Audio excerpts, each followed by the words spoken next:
I'm proud of our players and coaches for being able to be resilient and focus in, lock in as to where we're at. I thought in pregame I had a sense of the vibe and the energy of where we were. It felt good for those guys. I wasn't sure how it was going to go, but they proved it. All three phases played together.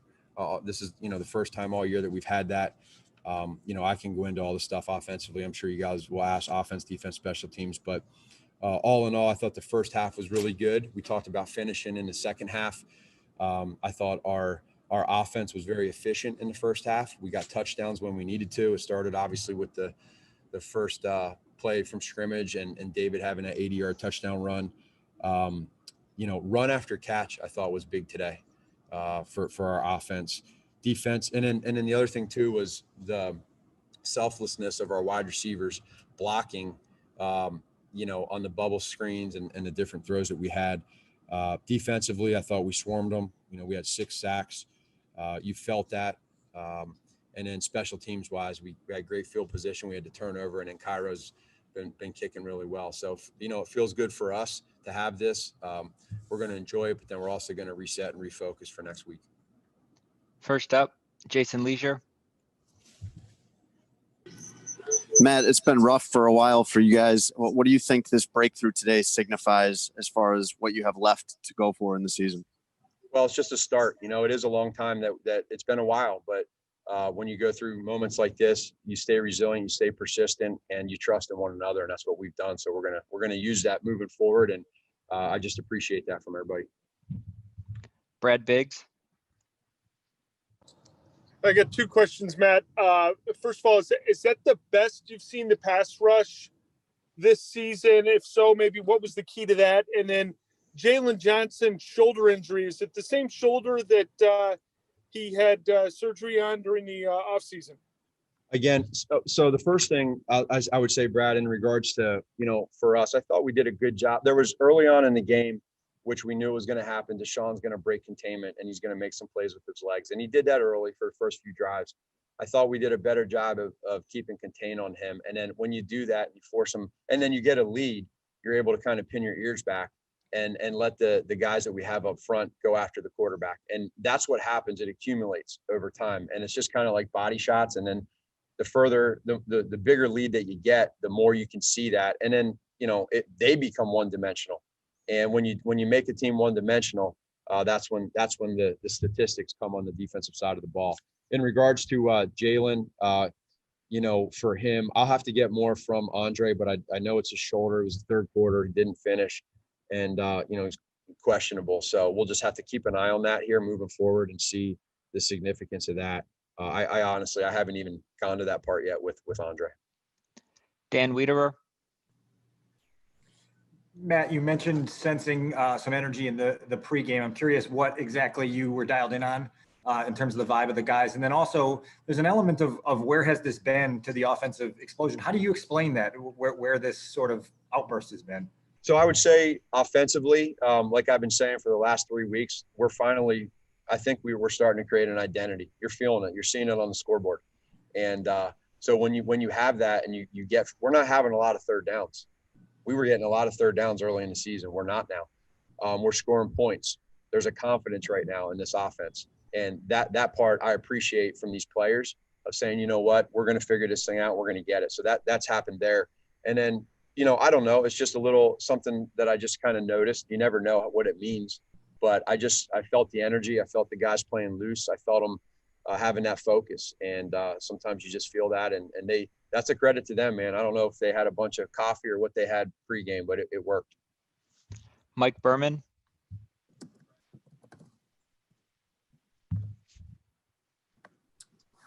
Matt, that first play from scrimmage, Montgomery rips off an 80-yard touchdown run. How big was that, and what was the impact on the sideline of a play like that to get things going?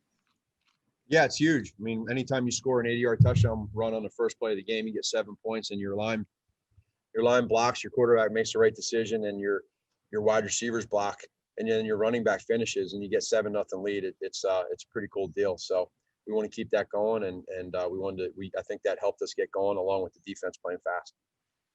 Pat Finley. Hey, Matt, you talked about getting an identity on offense the last couple of weeks. What have you seen that leads you to think that it'll work against maybe some stouter defenses that you have coming up? I'm not sure. I think we're just going to play whoever they put in front of us and see where it goes. Adam Hogue. Yeah, I was going to ask about that identity that you were even talking about coming into this week. How did you describe that identity and what you were established today as you were starting to get into a rhythm? I think you got to be able to run the ball. You got to be able to pass protect. You got to make good decisions. And then when you get the football in your hand, you got to be able to make plays. And our guys did that today. I thought our coaches did a hell of a job, all of us, of communicating and being able to talk through what we like. And then the players got to execute it. They did that. So when we're able to do that, it gives you a chance to score points. Mark Potash. Hey, Matt, when Mac is engaged, obviously makes a big difference for your defense. But I know Hicks had a couple of plays early, but that strip and recovery by Mac seemed to really ignite things. How much of an impact do you think that had? And just to have him in general playing, that like he does in a game like this, how big a difference is that for you? Yeah, he's an impact player, and so when you make impact plays, you see it, and you get a safety at that point in time to get the ball back, to get 2 points, to beat guys one-on-one. I mean, he's been doing that all year long in a lot of different ways. He's had a couple sacks called back from him, and but that's a part of the game. But trust me, man, he wants it, and he showed it today, and he's going to continue to keep doing that. Kevin Fishbane. Matt, was this kind of a game you've envisioned for Mitch?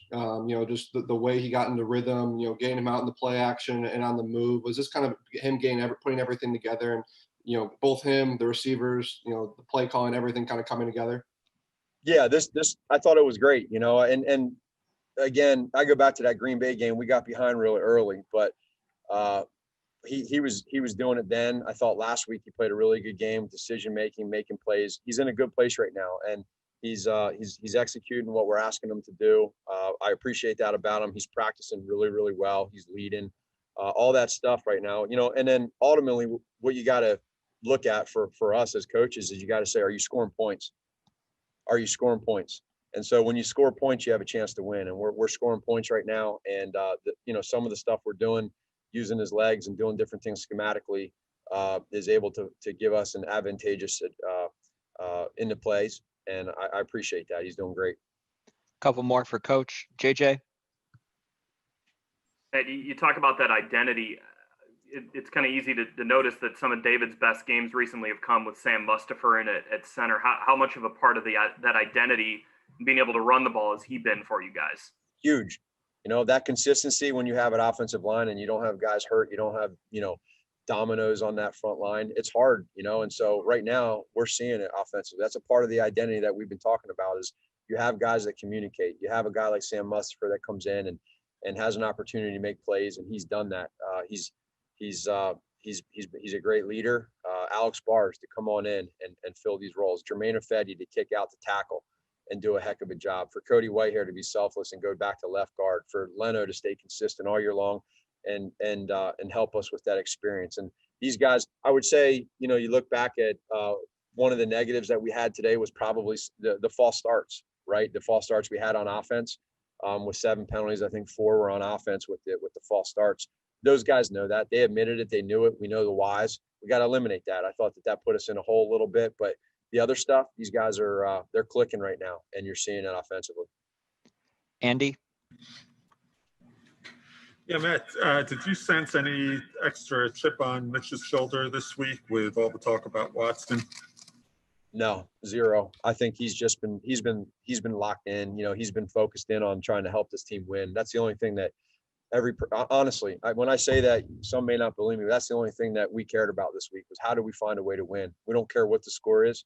We're going to find a way to win and be able to just appreciate each other and how hard we play. So not one time did any of that stuff come up. That's just how we work. Last one, Dan. Matt, with some of the tempo stuff you guys have done, what's been your assessment of some of those sequences where you've been able to break the huddle and go and what those have done for momentum? Yeah, what it does is it keeps the defense off balance in regards to the tempo. There's different things we can do off of it. I think that's a part of our identity. If you look back, we haven't done as much of it in the past. We're starting to do a little bit more, and now we just got to stay ahead of these defenses as to when and how we do it. So it's been helping us. Some of that stuff with the false starts you run into is with the cadence, but we've got to practice it. We got to be good at it. And then we got to make them guess when it's coming and what we're doing. Hey, Mitch, coming into this game, Matt talked a little bit about you guys establishing an identity on offense, and he said it again after this game with all the success you guys had today. How would you describe that identity that you guys are starting to develop? I think just a balanced football team. I think we just need to continue to run the ball well, and off that, just have a bunch of movements and nakeds, and just keep taking what the defense gives us. And you see the positive plays in first and second down. If you can just stay out of those third and long situations, which we have, and we're just keep moving the ball downfield and keep our defense off the field, and let them do their thing. I think we're just starting to establish rhythm on offense. And then the defense doesn't necessarily know what's coming. They run under the pass, and we're able to avoid third downs and just move the ball down the field and stay in rhythm. So it's an ongoing progress. We're still trying to establish that identity, but I think we're starting to find one. And just the way these guys are working in practice, I think it's a testament to just how we went out there today, and it's starting to come to life with the execution. JJ? Mitch, kind of following on that, when you see David having the kind of game that he had today and has had really ever since you got back in there as starting quarterback, what does that do for your own comfort, and how does that impact the offense as a whole? I think it's huge. I think today it really all started with the offensive line up front, and they sprung David free on the first play, and to start a game with an explosive play for a touchdown like that, I think it sends a message to the whole team and to everyone about the mindset that we came out and played with today. So hats off to the offensive line. They played a great game, and David's always running his tail off. And it's just all 11 guys playing as one. I think a lot of times today you saw guys continue to block hard downfield, just being selfless, putting their bodies on the line for the guy next to them. Doing those little things is what is going to make this offense just continue to get better. And I'm just proud of these guys. Mike Berman? Mitch, you were so efficient early on, and especially through the first half. How did that help you build some rhythm and some confidence, and how do you assess your day as a whole? Yeah, I thought it was good. I thought it was efficient again. Like I said, I just went out there today and took what the defense gave us. They tried to show some different looks and mixed up some man and zone, but I just wanted to find the underneath completions and let these skill players just go to work with the ball in their hands, make them tackle all our ball carriers. And we had some good stuff in the run game that definitely helped us in the pass game. And for me, it just allowed me to find completions, take us down the field. And it was really good that we finished in the end zone. So we just want to keep finishing with touchdowns and keep continuing to get better. I thought we could have locked in a little more of the second half and really finished some more drives off with touchdowns instead of field goals. But I think that's something we could build off of this week. But the way we're working in practice right now, our mindset of these guys, just the way they're coming to work, they deserve this win today. So I'm really happy for them. Kevin Fishbane? Mitch, that second touchdown drive when you went 8 for 8, the finishing with the touchdown to Jimmy, it just seemed like you were dialed in, and you guys as a whole group, that kind of set the tone. What was it like just to be in that type of zone, just because the offense has had so many challenges this season? Yeah, it felt good. I think dialed in would be a good word for it, because I don't even necessarily remember that. Today, my goal was to go out there and be present, just play each play as its own entity, and whatever happens, happens. And then the next play, it's a next play mentality. So every single time I was just trying to go out there and find completions, and I think that's what just allowed me to be focused and dialed in today. And then as soon as that play ended, I just forgot about it, moved on to the next one, and focused on the next task at hand. So that's what these guys deserve out of me, and that's what I just need to continue to do. And when you have 10 guys around you playing so well, like the way they did today, it makes my job a lot easier. Pat Finley?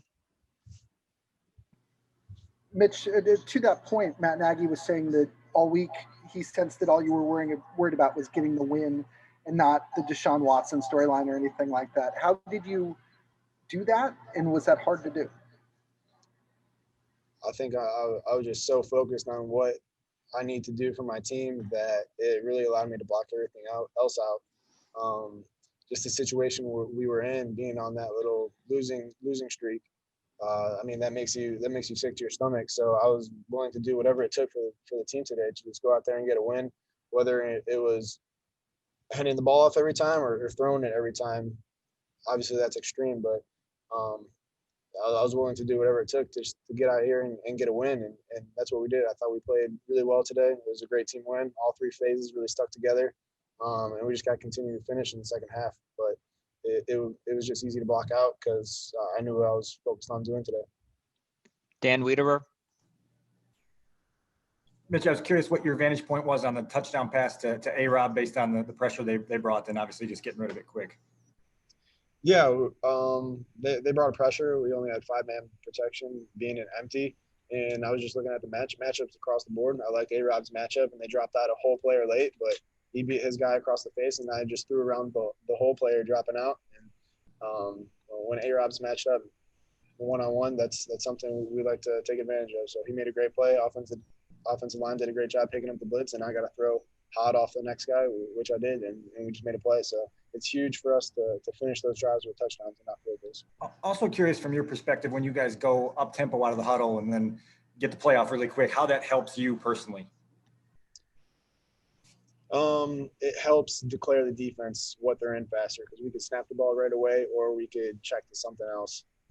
So I think it's just a mechanism for us that I think it really dials our guys in because there's no dilly-dallying or anything. You got to get up, get to the line, know your assignment, and the defense has to get in their assignment either because there's a couple times that we can get them out of position by using that tempo, and that's something we just continue to need to emphasize is using our tempo in and out of the huddle, changing it up, and keep the defense off balance, but continue to stay balanced within ourselves. So I think it's been positive. I think it's been working for us, and we just need to keep getting better at it.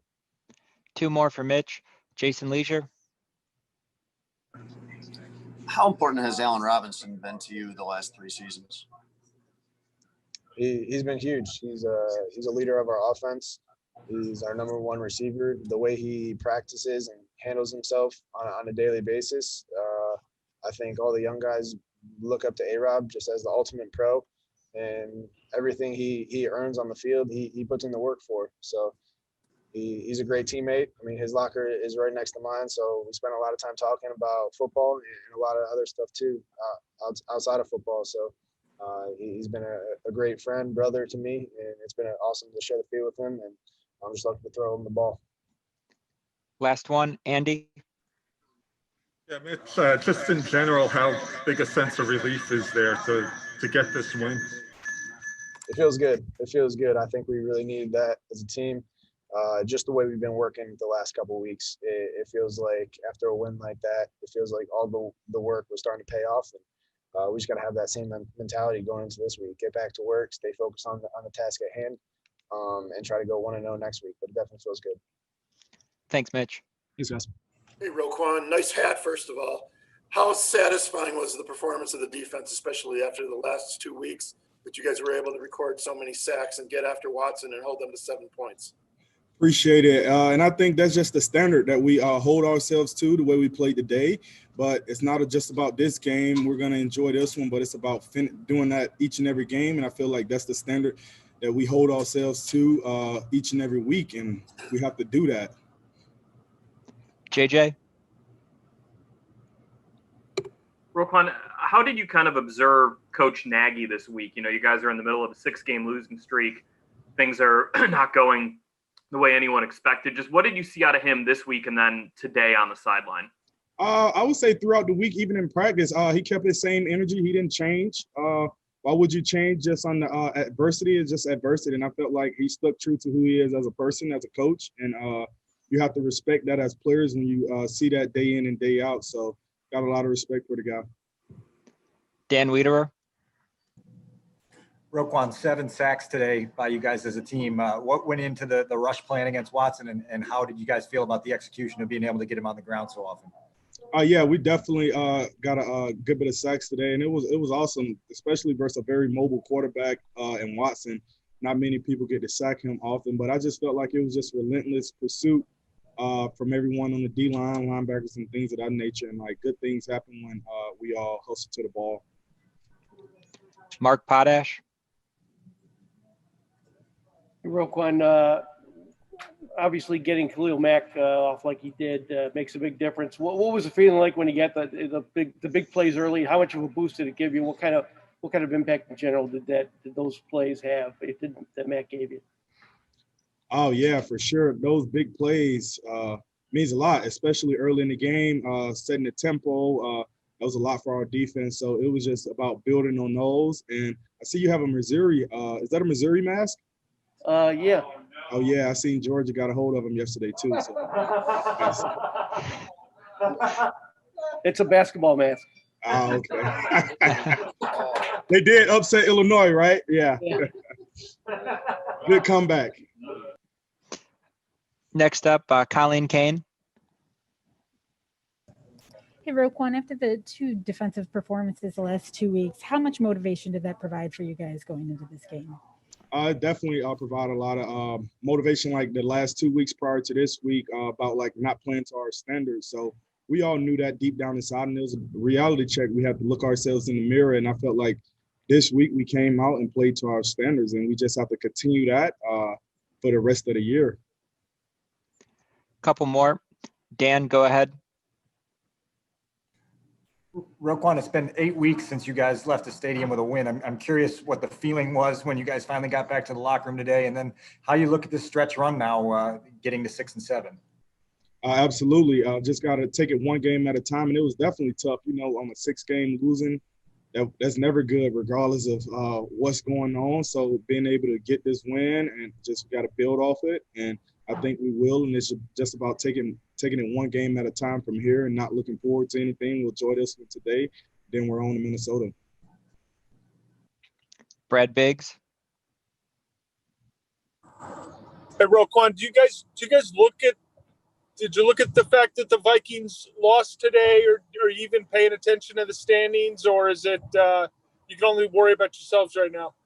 Well, for sure, you can only worry about yourself, but I did see that the Vikings did lose, but can't really worry too much about that. Just have to control what we can control, and that's our games, one game at a time, and I feel like that's what it's just going to be, and we'll take care of Minnesota next week when we get there. Pat Finley. Roquan, when you're standing on the sidelines and David Montgomery takes the first handoff of the game, 80 yards, what does that do for everybody? And does it kind of relax you guys in the sense of, I'm sure it was stressful, this long losing streak. What did it do to kind of get you ready for the rest of the game? It was definitely a thing of energy. Having him take that to the house like that first play of the game, that was pretty awesome. After we had a nice first series versus those guys, and that just helped build confidence throughout the game, and we just build on top of that. So that was big time by him, and guy's a really good player. Last one, Joe Phillips.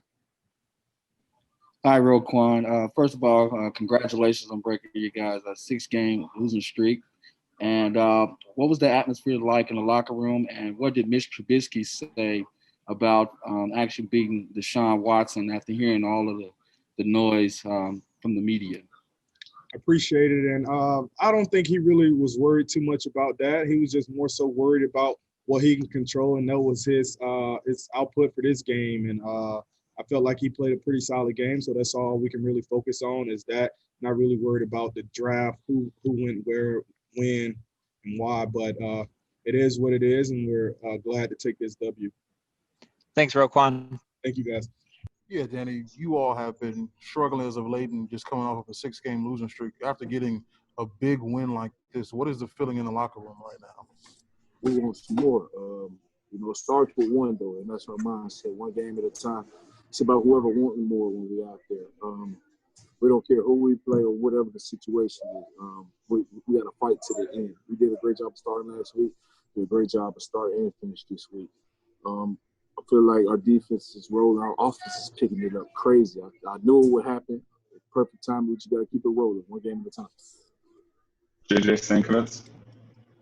Danny, what stood out to you guys about that first drive the Texans had in the second half, where it was like the 17-play drive where they were the ball a lot? Did you get the impression that they were maybe just trying to protect Deshaun on that drive? Probably so, but I just know that it was a long drive, and little things like that. We got to learn to put them away when they're ready to go away. That was the longest drive of the game, and I think we stopped them on that one, if I'm not mistaken. But it was just a long drive. We had some big plays, gave up some, but all in all, I feel like we had our backs against the wall and we fought all night, and that's what it's all about. Bend, don't break. Colin King. Hey, Danny, what does it do for you guys when Khalil is making the kind of game-changing plays that he did today? I mean, that's what we have over there. We got playmakers. He's definitely one of the guys that's known to make plays, and he got back to himself. I told him he wore black forces today. He was out there, trying to wreak havoc. So it's good for him because a lot of us feed off of him. The whole defense, the whole team feed off of him when we make big plays, and that's what we expect him to do. And he had a big game, and he came out with the right mindset all week and executed his plays. A lot of guys stepped up, when they tried to double him, and we had a lot of sacks today. And, that's what you want to see going out. Joe Lewis. Yeah, Danny, you talked about you knew the offense would come around and that they would finally get to playing at the level that they should. What gave you that hope when things seemed very grim at first? I'm a positive person, man, especially when I know the guys that I'm around. I'm practicing against them. I see what they have. I know their mindsets. You just got to go out there and fight to the end, be on one page. Defense, one guy can make the play and everybody else not be on the same page and you can get away with that. Offense, everybody got to click together. So it took them a while. A lot of guys start, talking to one another a lot. And they got that chemistry, man. And, we're just loving it right now because we knew that is the way our offense play. JJ. Danny, I'm curious if you or any of your teammates noticed or talked about some of the chatter last week about Coach Nagy's job status and if he might get fired at the end of the season. Is that something you guys talked about? Is that a motivating factor for you guys to try to play for your coach? We want to play for him all the time. He takes the liberty all the time. We don't pay that outside noise any attention here. Stuff gonna get handled out there, but we know we got to control. We can control, and that's winning games and the way we playing in our effort. And we're not worried about all that stuff. That stuff will sort itself out. We just know that we like the man that's in charge of head of us, our head coach. So when we go out there, we got to make it look good. Joe Lewis. Yeah, with Roquan having one of the best games of his career, what is it like for you to watch his maturity and development as a player? We expect that. We expect that in our room, man. If one person don't make the play, another person make the play. This is probably one of his best games, but I'm sure it's more to come because we expect that out of one another. Last year, got a little injury, came back with the right mindset, and I see the growth in him. And that's what we're here for. That's what I'm brought here for, and that's what he brought here for, is to go out there and show growth and improvement every game. Out there making plays and having fun. And that's what it all boils down to, having fun. We've been playing this since a kid, so why not have fun while you're out there? Colin. Danny, what's the mindset for the team just going into these final 3 games, knowing that even after that losing streak, you guys, still have a shot at a playoff berth? Our mindset is one game at a time. We got a couple more left. The next one is the most important one. We got to go out here and put a staple on this one. We got to be on our executions, little things, little minor details that we can always fix. It's never as bad as you want. It's never as good as your team. We played a great game, and our defense is still hungry. Our team is still hungry. Our offense is still hungry. Special teams play lights out. So everybody is going to enjoy this victory, but we know we got to keep it rolling.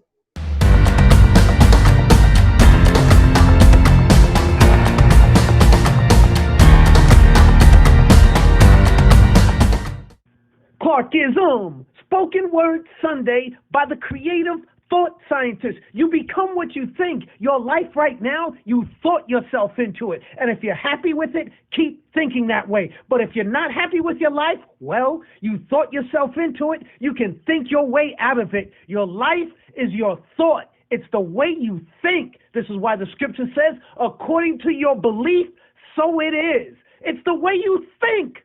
Go get it. I'm your guy, D. Clark, motivated and blessed.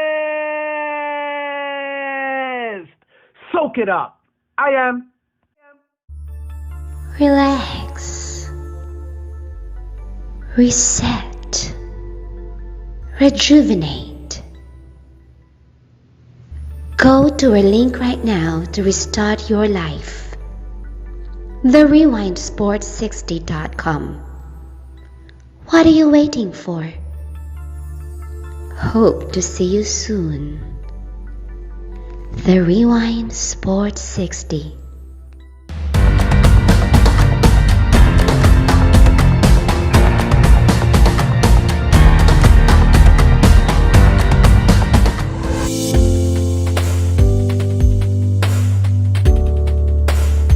I want to take this time to say thank you so very much for watching the Rewind Sports 60 channel. All sports, all day, encore presentation, and much, much more. Thank you so very much for your continuous support. Continue to watch, continue to support. Stay safe, ladies and gentlemen.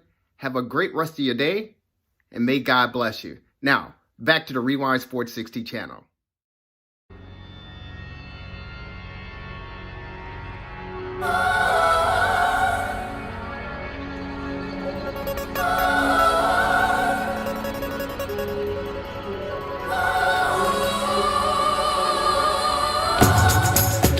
Welcome, everyone, to another edition of the Sports Medicine Update, a weekly podcast with yours truly, Jerry Riles, and the Honorable Dr. Chad Padromas. Doc, how are you? I'm doing great, Jerry. How about yourself?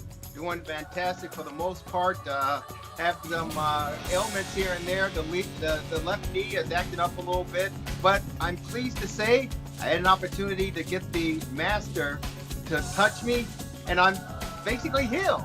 So thank you, Doc. My pleasure. My privilege. Maybe a little bit more work, but thank you so very much. But other than that, doing fantastic.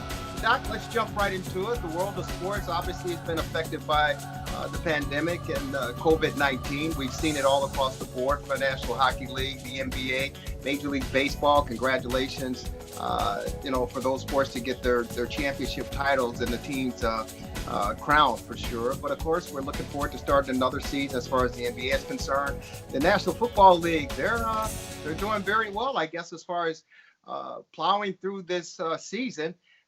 But albeit there are cases of COVID striking its ugly head on numerous teams around the league, and even hit our own Chicago Bears this past week, where a practice player contracted the virus, and they had to shut the facilities down, NFL protocol, and they had to shut Hallis Hall down for about a day or half a day to make sure everyone was safe and sound. But COVID is here, and the numbers have certainly ramped up. It's also hit the collegiate level as well. I understand there's somewhere between 460 to 487 college basketball games that have already been canceled. We know the number of games that have been canceled in in collegiate levels as far as the colleges are concerned, and the Ohio State Buckeyes to play their rival, the dreaded team up north, the Michigan Wolverines.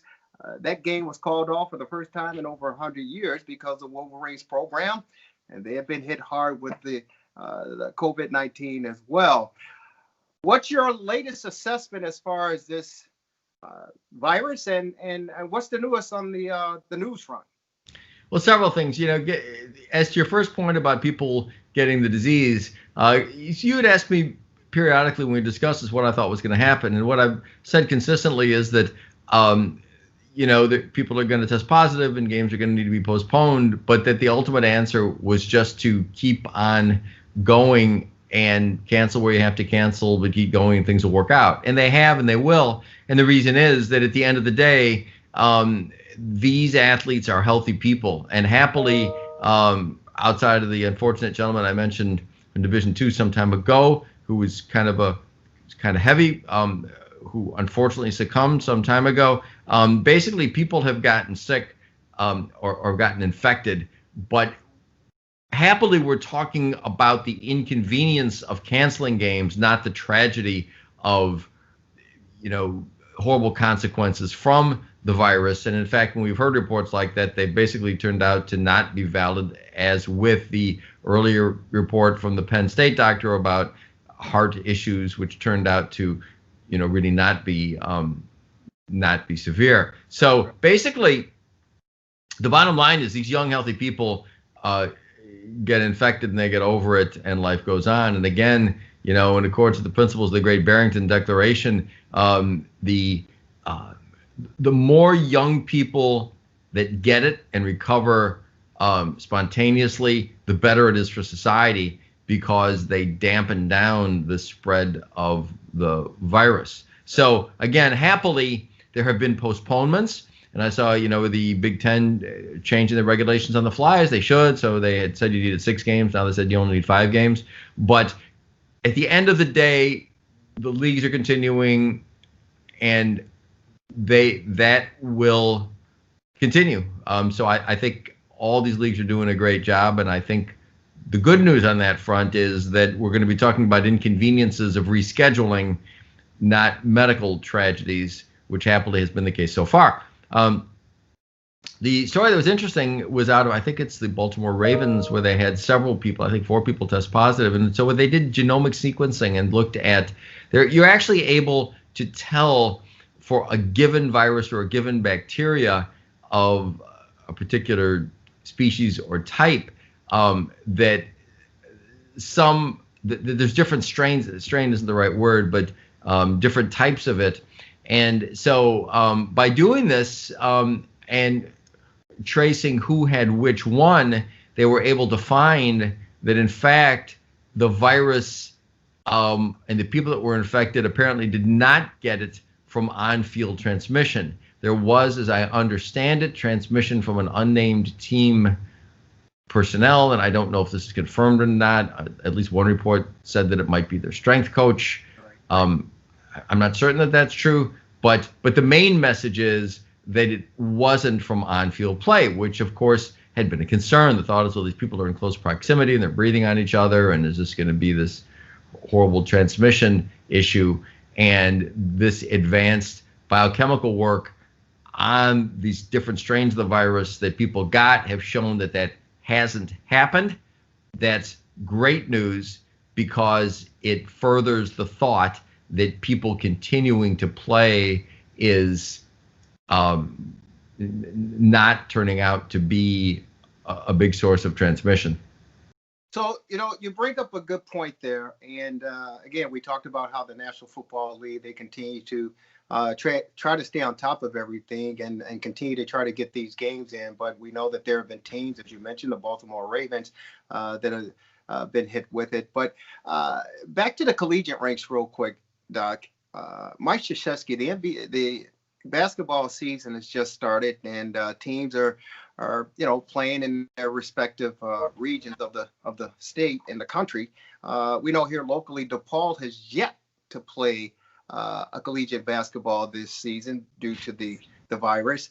But Coach Mike Krzyzewski, after Duke lost to the University of Illinois this past week, made post-game comments about the severity of this virus and the lack of, so to speak, and I'm not putting words in his mouth, so I'm paraphrasing, but the lack of concern as far as the student athlete is concerned. And he put, he pointed the finger at the NCAA and said, it appears as if they're more interested in the bottom line, the end line, and of course that's money and revenue generated, as opposed to the journey and the processes that these student athletes have to go through.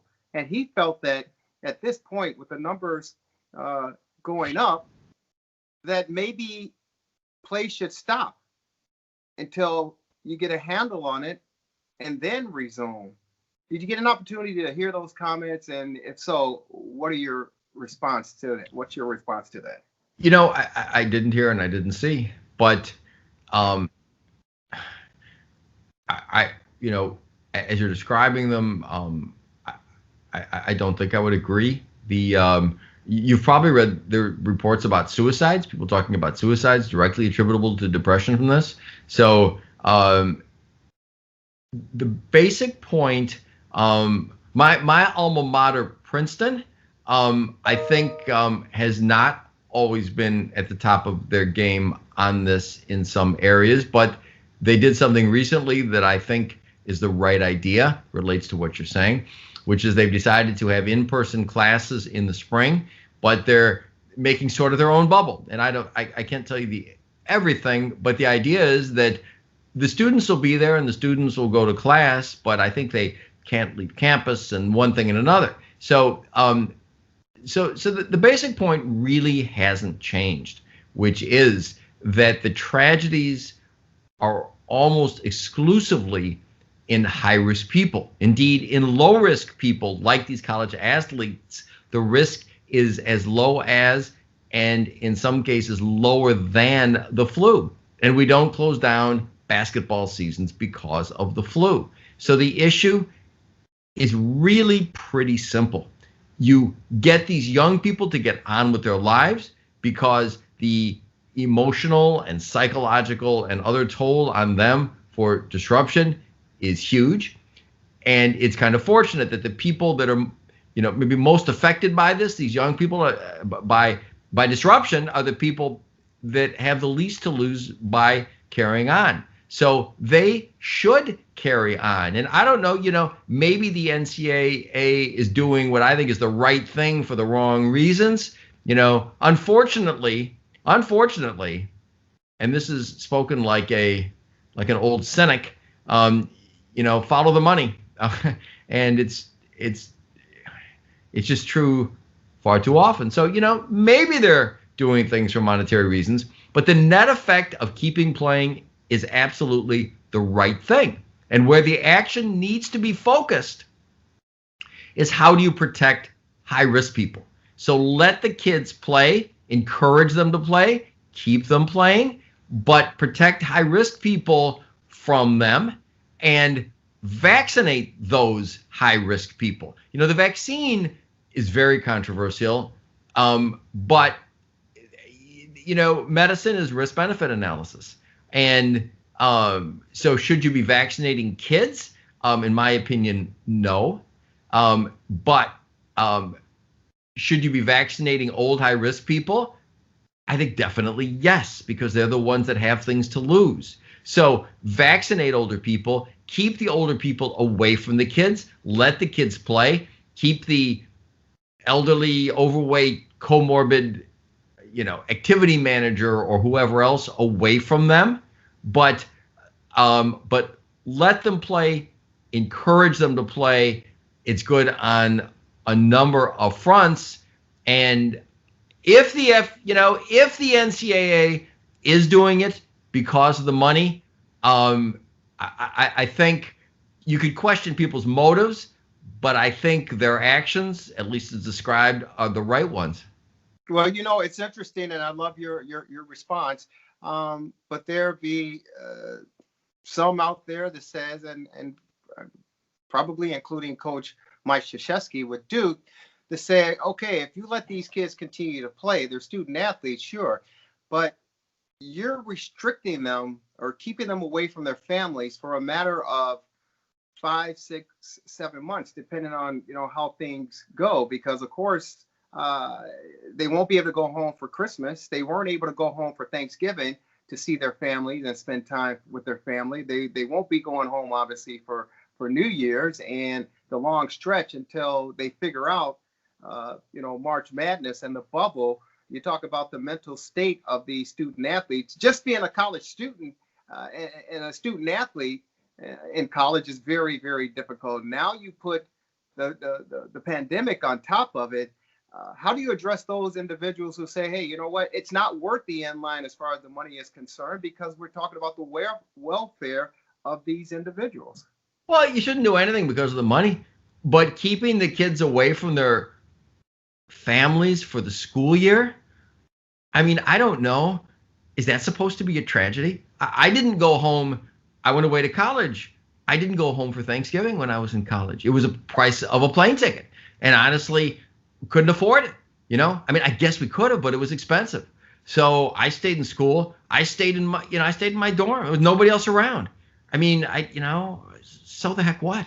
I don't think it's a hardship. I did go home for Christmas, but I don't think it's a hardship at all. And I think, and the other thing, and we bring it up every time we talk about this, but so you take sports away from these kids So what do you think they're going to do? Lock themselves in a tower in isolation? They are likely to be engage in behavior that's worse, uncontrolled behavior.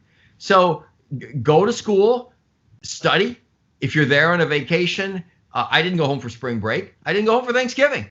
I remember I was in dorms by myself. I was studying. I mean, we just didn't think it was worth the money. I didn't have a car. Couldn't afford a car. I didn't have my own car, so we didn't think it was worth the price of a plane ticket. It was fine, I don't get that argument at all. It's better for them to play, stay at school, do what you're doing. And there were some other kids there, and be with the other kids. So I don't, the disruption of these kids and taking sports away from them is far worse. I think this is not an issue in the slightest.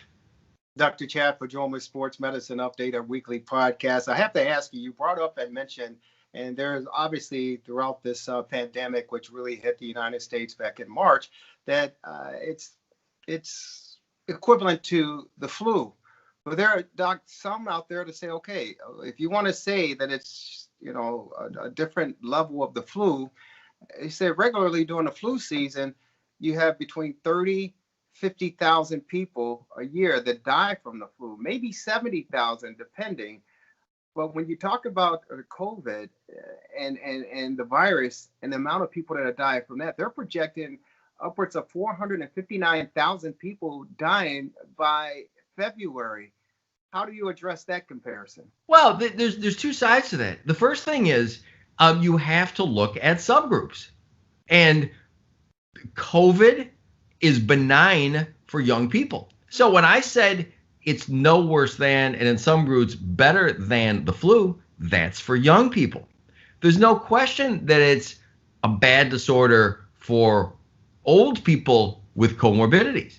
And it just makes absolutely no sense to lump the safe subgroup with the unsafe older subgroup. And the flip side of it is the young people, look, there are exceptions to everything, but overwhelmingly young, and they've done a study in Marines and they tested people, and these people didn't have any symptoms, so these young people are overwhelmingly safe and probably safer than the flu for them. And they should get on with their life. And actually what should happen is you build up herd immunity in the population through them.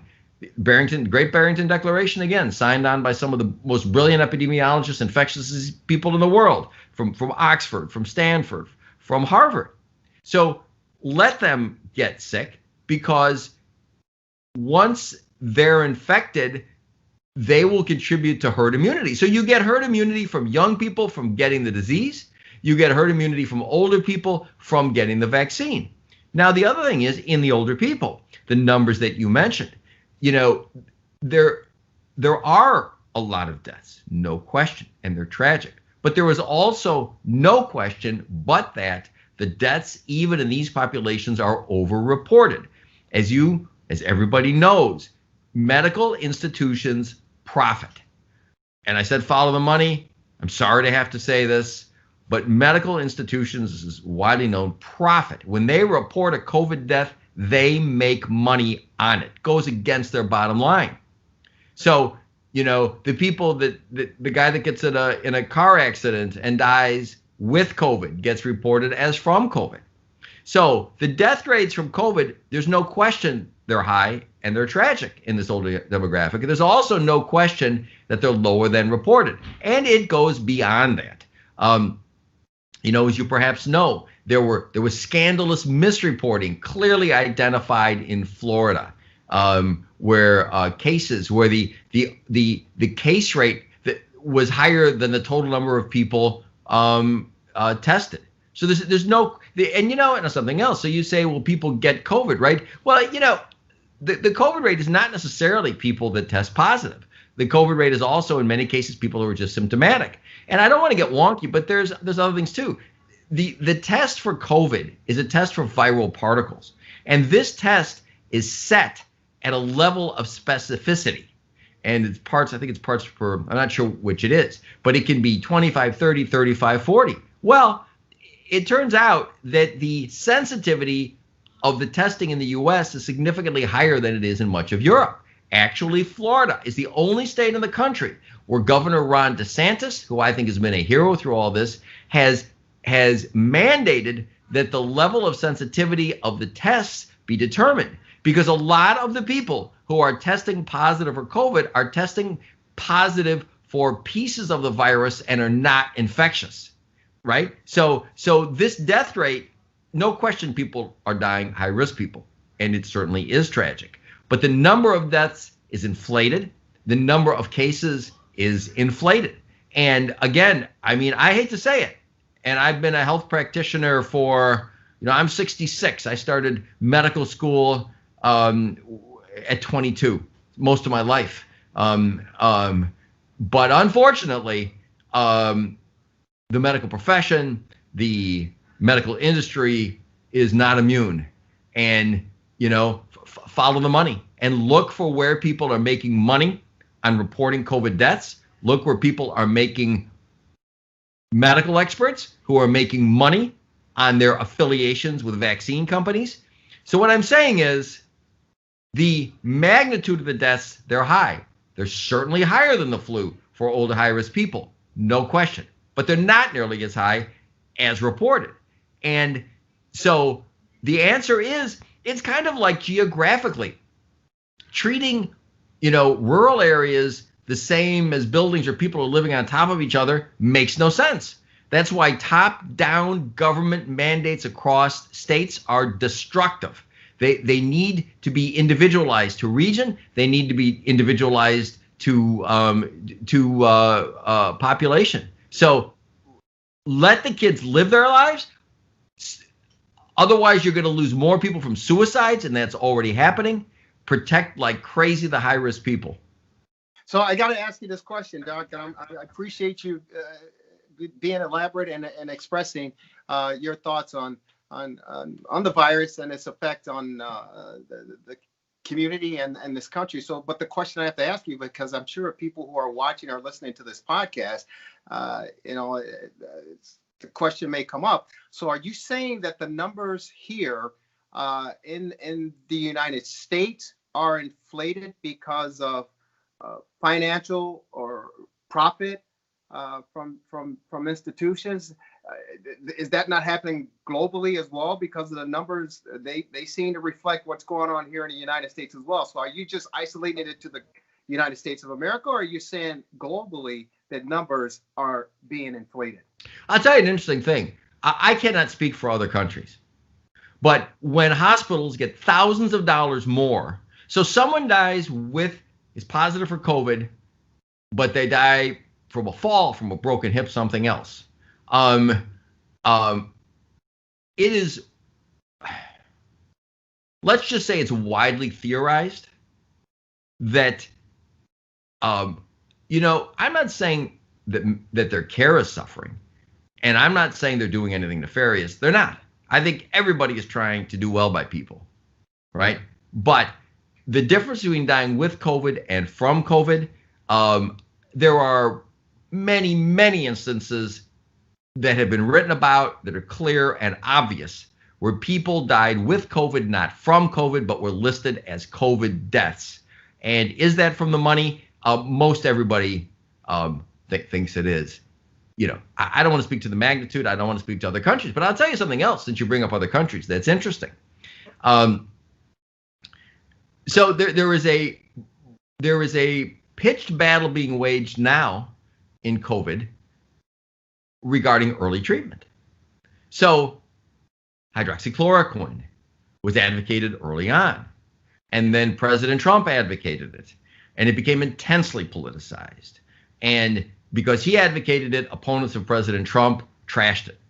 And I began my research study when I saw, politics aside, when the FDA came out with their mandate that said, and I've talked about this before on this podcast, that hydroxychloroquine was cardiotoxic, and using it as an outpatient could result in cardiac deaths from arrhythmias. And again, I've been practicing for a long time, and I have many patients who are on this drug for rheumatoid arthritis, for other problems. And this drug has been widely prescribed for decades without an EKG, without problems. And it caused me to start to research it, and then to use the resources of my foundation to research it. And it culminated in a paper that has been published and quoted around the world that showed that there has not been a reported death from cardiac arrhythmia from hydroxychloroquine. So people said that it was unsafe for that reason. It isn't unsafe. It is safe. And this is a systematic review. This was looking at all the studies published. There have been other studies to back that up. We then did a study about efficacy that showed that for outpatients, it was efficacious. So it was trashed wrongly. Now, the tragedy of this is this drug is safe, it's effective, used early, and it's cheap. And there's another drug that has come to the fore called ivermectin. Ivermectin is used for an annoying skin condition called scabies, where little skin mites, they're little bugs, little parasites that get under the skin and they cause itching. And ivermectin is an oral medication that's taken, and it can also be used topically, and there's a related medicine that can be used topically. So studies on this drug have shown that it's effective. Now, let me tell you what's interesting. You're asking me about internationally, right? Well, we in the United States have lots of money, right? So we spend it on remdesivir, $3,200 at least for a course of treatment. And there's evidence that it helps, but I'll tell you, the last big study on it didn't show that it helps. So does it help? Yes. Are the results dramatic? Probably not. Is it expensive? Yes. Can you afford that overseas? By and large, third world countries can't. All right. So we can, and we use it. Ditto convalescent plasma, which I think is worth using. Ditto antibodies, which is worth using. But in poorer third world countries in Asia, they don't have our money. So they use hydroxychloroquine extensively. They've taken to use an ivermectin extensively. Hydroxychloroquine is used with zinc, and they report excellent results. And I'm part of a study group with some of the smartest epidemiologists and virologists and infectious disease people in the world. I go through better than 100 emails a day as part of this group, and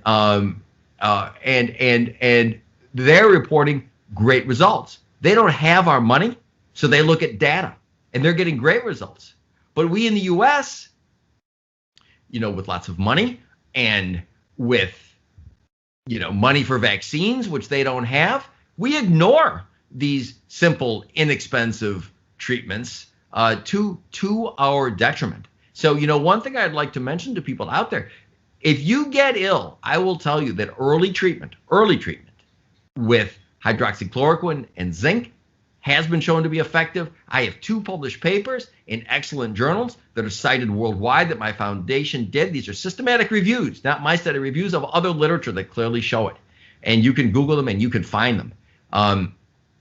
So early treatment with hydroxychloroquine and zinc, clearly effective, cheap, will save thousands of lives. Harvey Risch, the brilliant Yale epidemiologist, has been one of the chief proponents, certainly not the only one. Well, I just want to tell people there's another substance, ivermectin, same thing. Now, hydroxychloroquine is uniformly safe even for pregnant women. In fact, it benefits the fetuses of pregnant women. Ivermectin is not approved for pregnant women.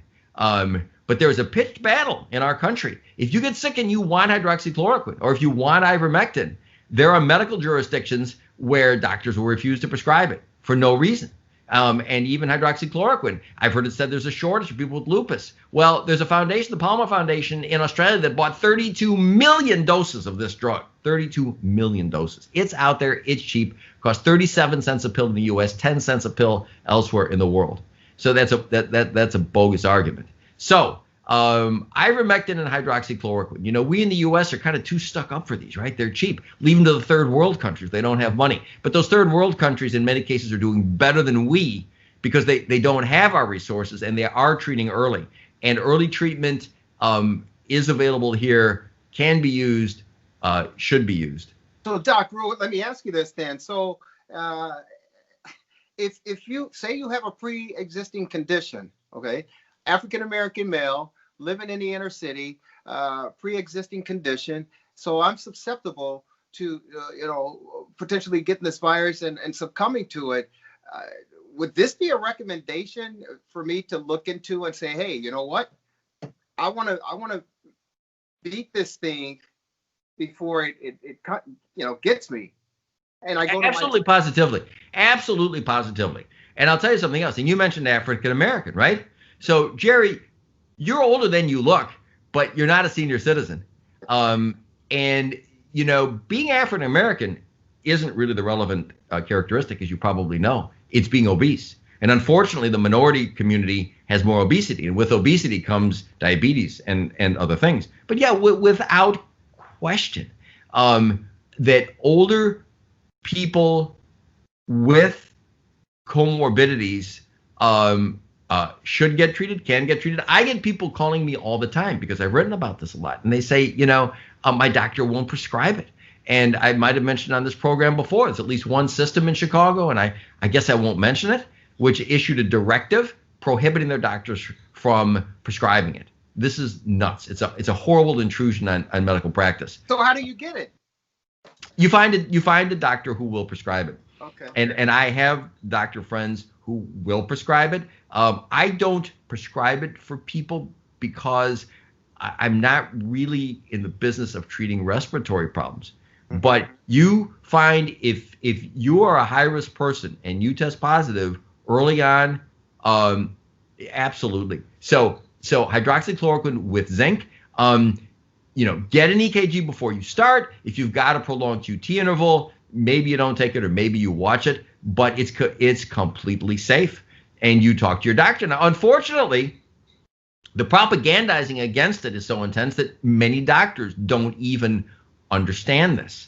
And we attempt to educate doctors. There were very interesting Senate hearings run by Ron Johnson just in the last week or two, where some of the champions of early treatment, Harvey Risch from Yale, Jane Orient, a brilliant epidemiologist, Peter McCullough from Baylor, and others, presented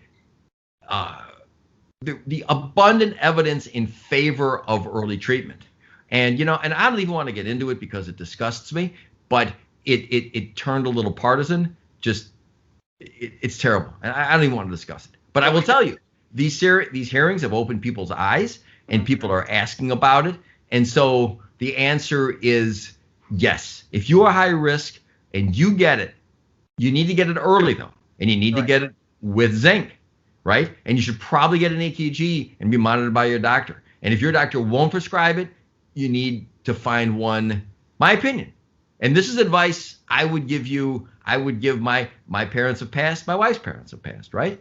But I would give any relative of mine in that circumstance who was high risk who got it.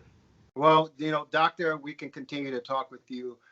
You're so full of wealth and knowledge and insight, and it's just captivating, no question about it. And we can go on and on and on. I just want to tell people, hey, remember, just to be safe, the easiest thing you can do right now, in my opinion, is put the mask on, wash your hands, and social distancing. And if you have to stay in place, meaning staying at home, by all means, do it.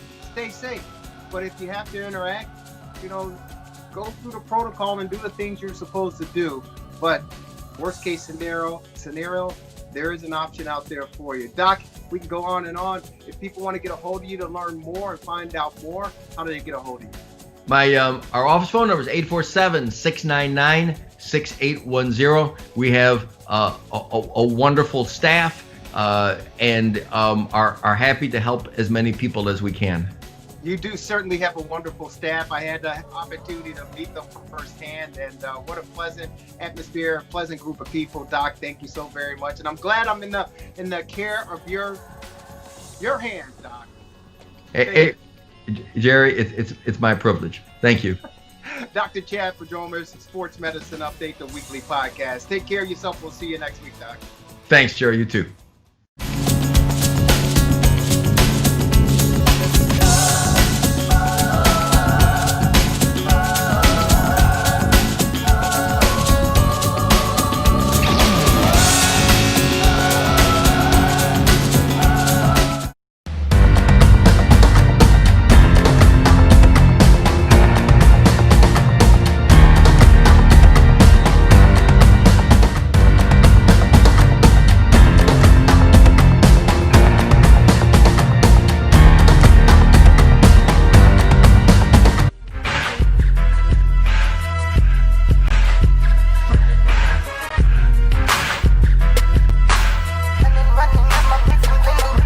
It's the freshest radio show in town.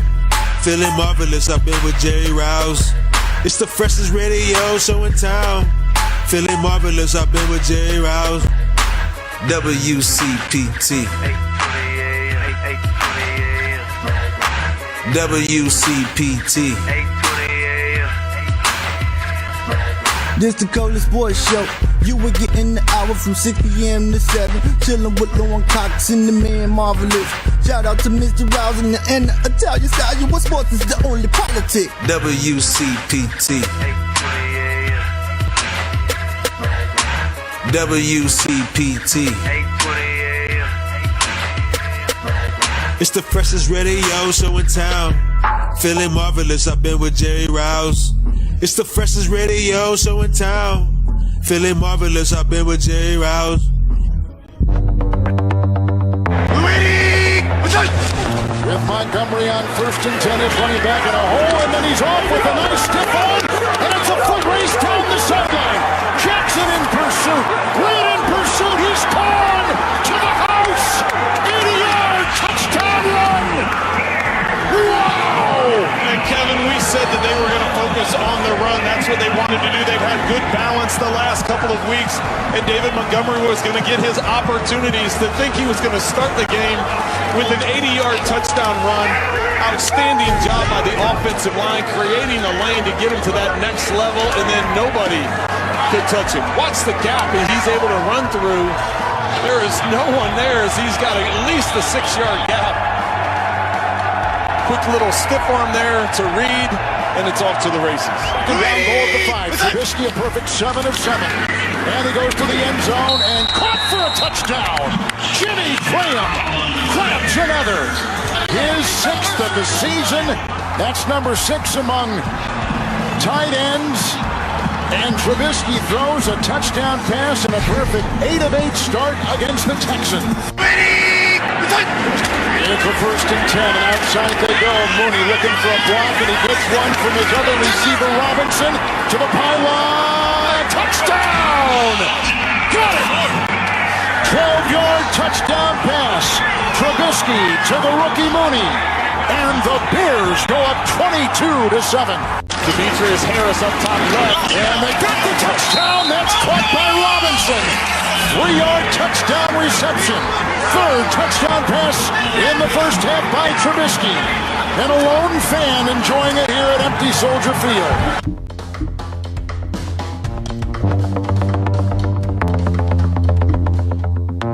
We finally get an opportunity, ladies and gentlemen. We finally get an opportunity to congratulate our Chicago Bears on finally ending that 6-game losing streak and getting a big victory over on the lakefront, shaking the lake. Our Chicago Bears knock off the visiting Houston Texans by a final score of 36-7. Ladies and gentlemen, this is another edition of the Rewind Sports 60, the Bears post game show on WCPT 820 AM in the beautiful, beautiful city of Chicago in the fantastic neighborhood of Jefferson Park. This is another edition of the Rewind Sports 60. I'm Jerry Riles, the fastest hour in sports conversation. Lauren Cox has the night off. She'll be with us next week for sure. But of course, ladies and gentlemen, you love him. He's the one. He's the only. He's not over at Wrigley Field taking in the Cup game, doing baseball. He's not over at. They still call it the sale over there? Is it what's it called? What do they call it? Guaranteed. They call it guaranteed rate field. He's not over there, ladies and gentlemen. He wasn't at Soldier Field. He's not over at the United Center where the Bulls are tipping off their 2nd preseason game of this 2020-2021 season. Ladies and gentlemen, he's in studio. WCPT 820. He's the one. He's the only. He's the marvelous one. He's Dan Marver. What's up, Marver? How you doing?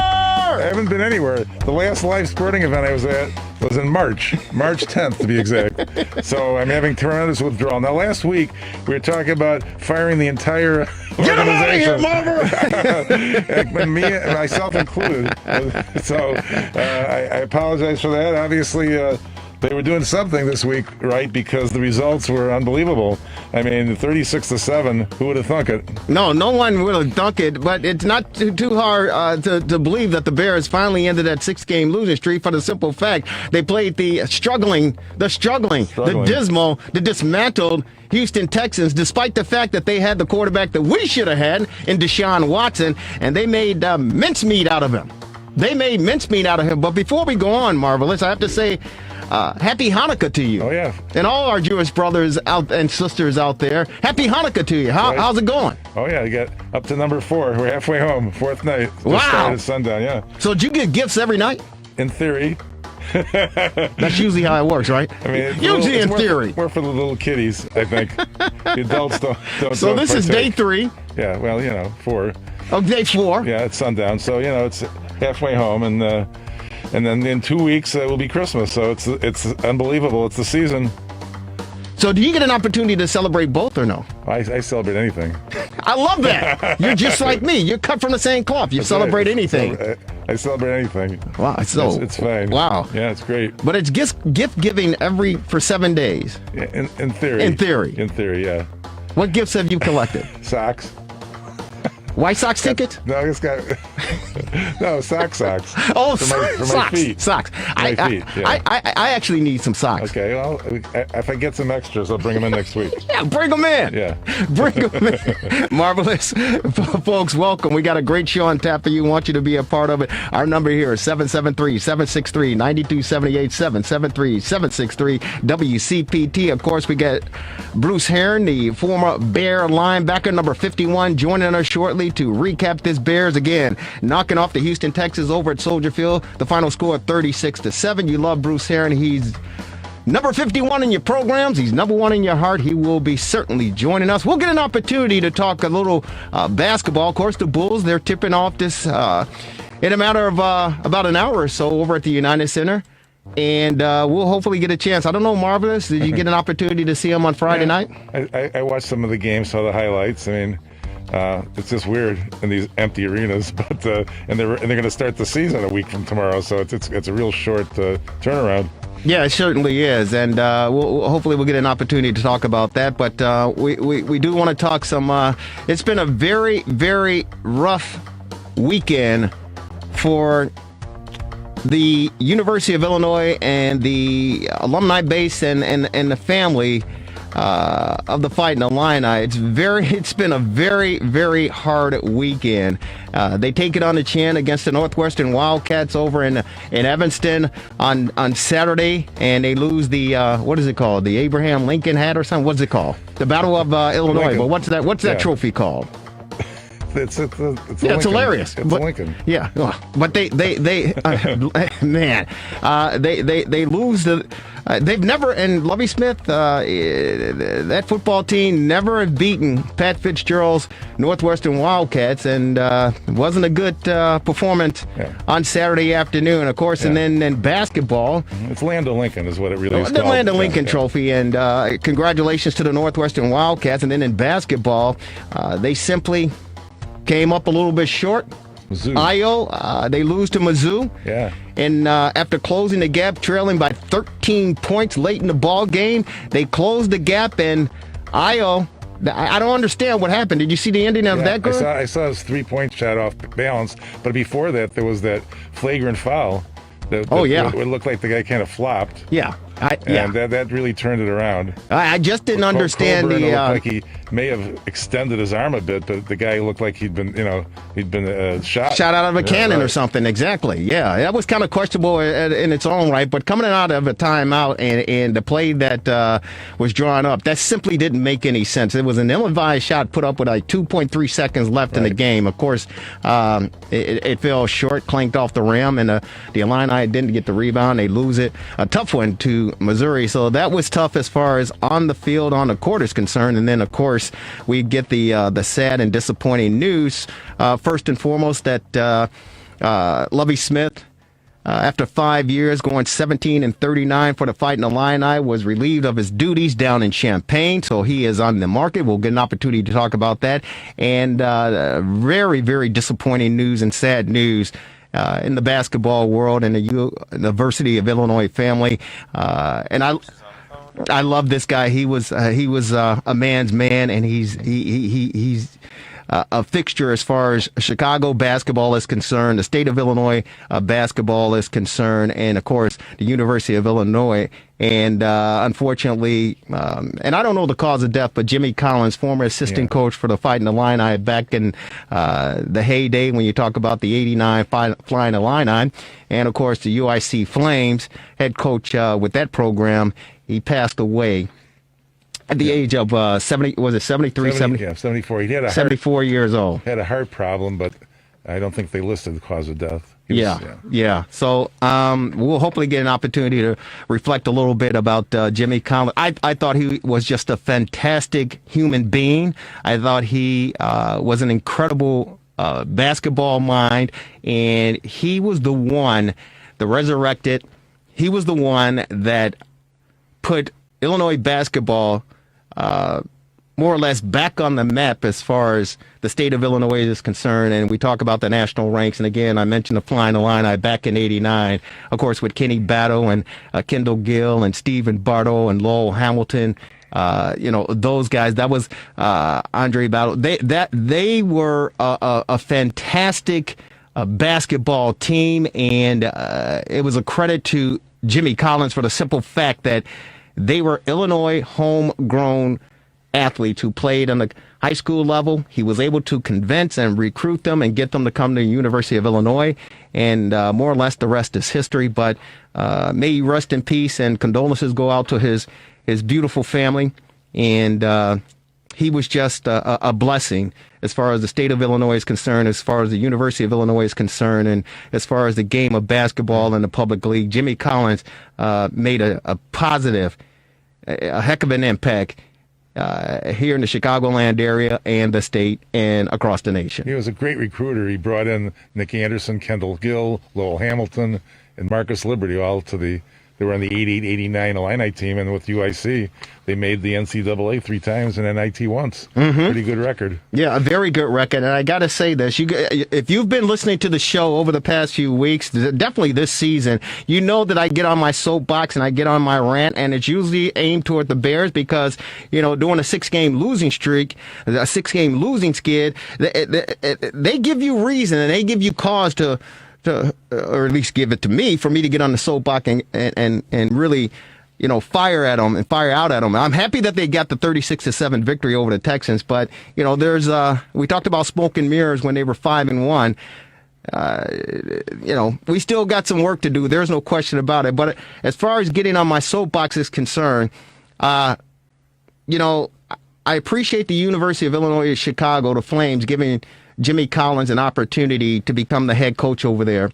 And he brought some fire to that program as well, and never met up to the standards as far as the University of Illinois is concerned. He actually deserved to become head coach down in Champaign. Right. They picked Lon Kruger instead. Yeah, that was a disservice, in my opinion, to Jimmy Collins. He should have been the next head coach, replacing Lou Henson down at the University of Illinois as a men's head basketball coach. The public league coaches and Landon Sonny Cox, you know who he is. I think he's no longer with us as well. May he rest in peace. But Chicago, the University of Illinois had a pipeline to the south side, to the city of Chicago as far as public league players were concerned. When the University of Illinois administration, athletic department did not give Jimmy Collins that head coaching job, all bets were off. All bets were off. Had they had done the honorable thing, the correct thing, the wise thing, in my opinion, and given that man that head coaching duties, guaranteed, ladies and gentlemen, guaranteed, you heard it here on the Rewind Sports 60 WCPT 820 AM, the University of Illinois basketball program, and I know what D. Brown and Darren Williams and those guys did in what, at 05, 06, or whatever the case may be, I know what they were able to accomplish. But had they given Jimmy Collins that head coaching position as the men's basketball coach, the program, it would not have missed a beat. I guarantee you, in my opinion, I guarantee you, the University of Illinois down in Champaign, head coach Jimmy Collins, they would have won definitely one national championship, if not multiple. Well, for no other reason, he brought Deion Thomas. He recruited him to Illinois, and so that was a real feather in his cap. So that alone should have been a factor. But of course, the Deion Thomas, there was some controversy. Oh yeah, there was some controversies, and that's why I get on my soapbox, because it pisses me off. And again, I have to get on my soapbox, but it pisses me off, and I guarantee you, the alumni for the University of Illinois, the fan base, they were irate when this whole thing went down between Bruce Pearl, who was at the time an assistant at Iowa, and Jimmy Collins. They were trying to get Deion Thomas to come and play at their respective universities. There were some recordings and some alleged violations or whatever. At the end of the day, Jimmy Collins more or less was relieved of his duties down at the University of Illinois Champaign-Urbana, and we know the frickin' Bruce Pearl, I normally don't do this, and I normally don't go down this road, but as far as the Fighting Illini fan base, the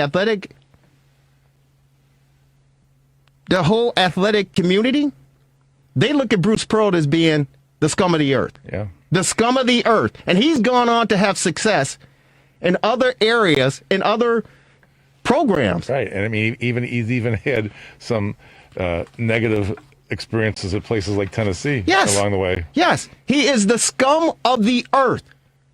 He is the scum of the earth. And the health conditions that Jimmy Collins, in my opinion, succumbed to doing that, it was a very stressful situation. I do believe he may have suffered, if not not a massive heart attack, but I think he suffered a mild heart attack during that time because of the stress levels that he was enduring based on all that surrounded the whole situation. And to see Bruce Pearl more or less get rewarded for his snake, his devious, his pathetic actions is just a disservice to the man. It just pisses me off, and it pisses a lot of the University of Illinois fan base off, whether you're current or the past, and you know the story. It pisses you off because this jerk, Bruce Pearl, the jerk, goes on and has success in other programs, and Jimmy Collins, he never rebounded from that. You're right. I mean, as it turns out, Pearl went to the Final Four in 2019. Yeah, man. So with Auburn. Yeah, and I'm sure I'm speaking for a lot of the Fighting Illini fans. The he's just a scumbag. He is. He's a scumbag. And I usually don't throw names and titles and things of that around because I understand the world of sports and I understand, you got to do what you got to do. This guy, Bruce Pearl, is a scumbag.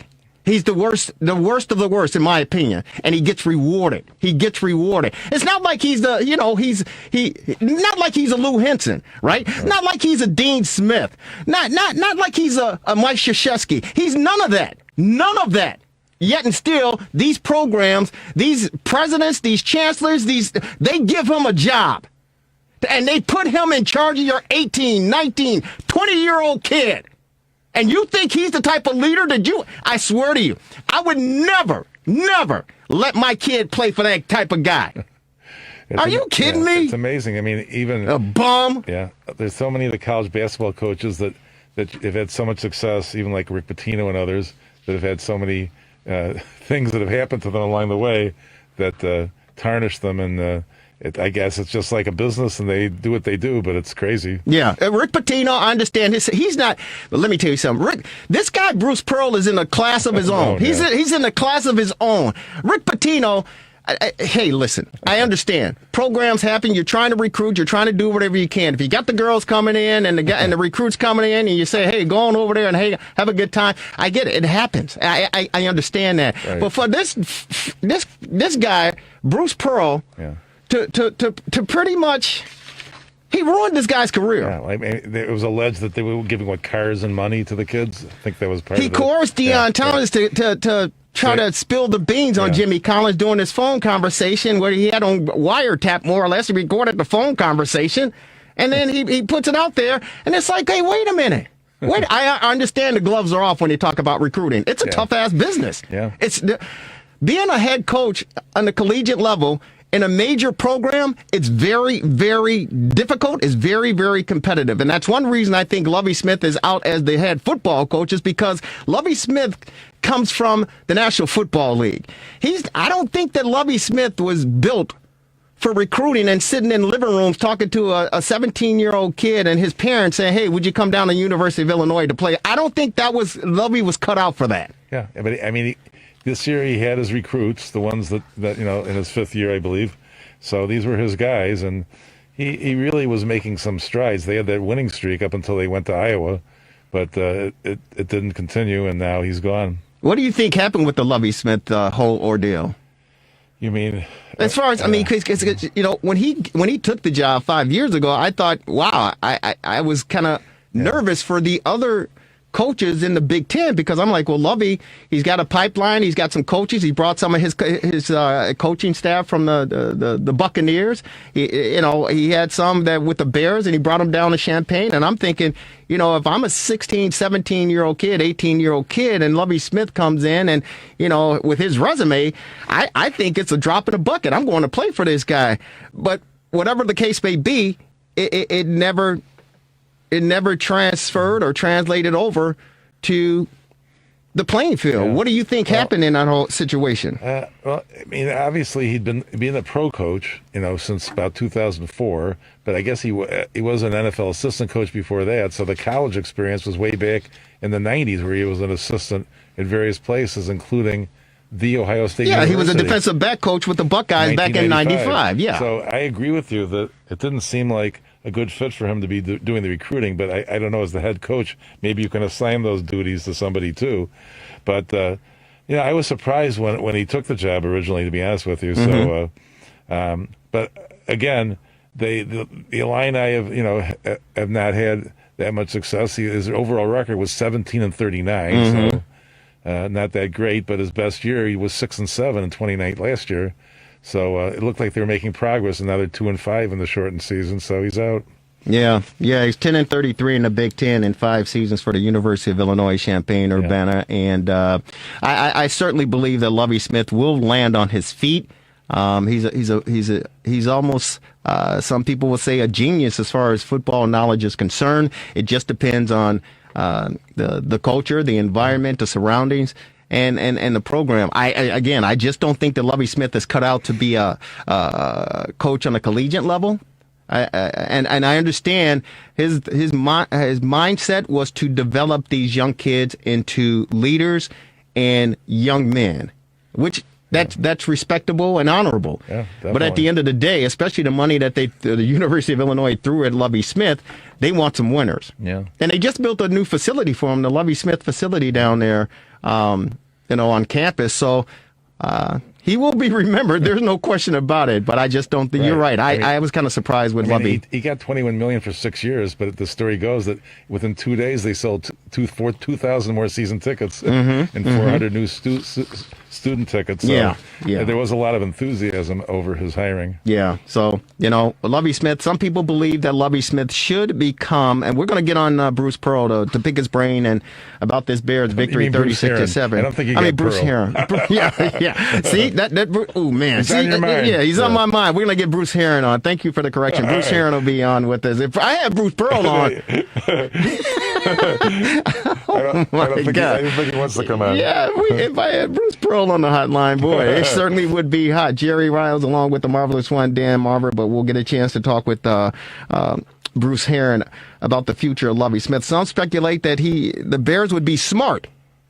The Bears would be smart to at least talk to Lovie in the hopes of trying to bring him on board as an advisor. Uh-huh. Your thoughts on that? Yeah, I mean, that seems like a good idea. I think he might want to be a coach still, though.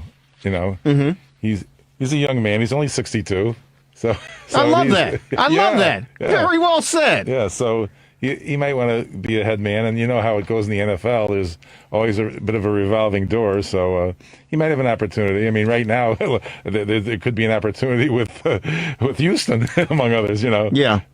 Well, you know what? Yeah, the Houston Texans, they certainly are looking for someone not only on the sidelines, and Romeo Crennel, he was thrust into that position. Midway through the season. Of course, the Texans got rid of their general manager as well, so they're certainly looking for some front office help. And, who knows? Some people speculate that Lovey will take some time off to gather himself, spend a little time with family, and then get back out there. But whatever the case may be, Lovey Smith's services could be used in the National Football League again. I mean, he's originally from Texas. Yeah. So who knows? Yeah, those highlights to open up the show, courtesy of CBS. That was Kevin Harlan and Trent Green on the call there. And, of course, there were touchdowns by David Montgomery to start the game off for your Chicago Bears. An 80-yard run. That was more than they average in a game usually. Yeah, exactly. We'll get a chance to talk about the numbers as well. But Coach Matt Nagy, who was beside himself, talks about today's win. He said, our players and coaches for being able to be resilient and focus in, lock in as to where we're at. I thought in pregame I had a sense of the vibe and the energy of where we were. It felt good for those guys. I wasn't sure how it was going to go, but they proved it. All three phases played together. This is the first time all year that we've had that. I can go into all the stuff offensively. I'm sure you guys will ask offense, defense, special teams, but all in all, I thought the first half was really good. We talked about finishing in the second half. I thought our offense was very efficient in the first half. We got touchdowns when we needed to. It started obviously with the first play from scrimmage and David having an 80-yard touchdown run. Run after catch I thought was big today for our offense.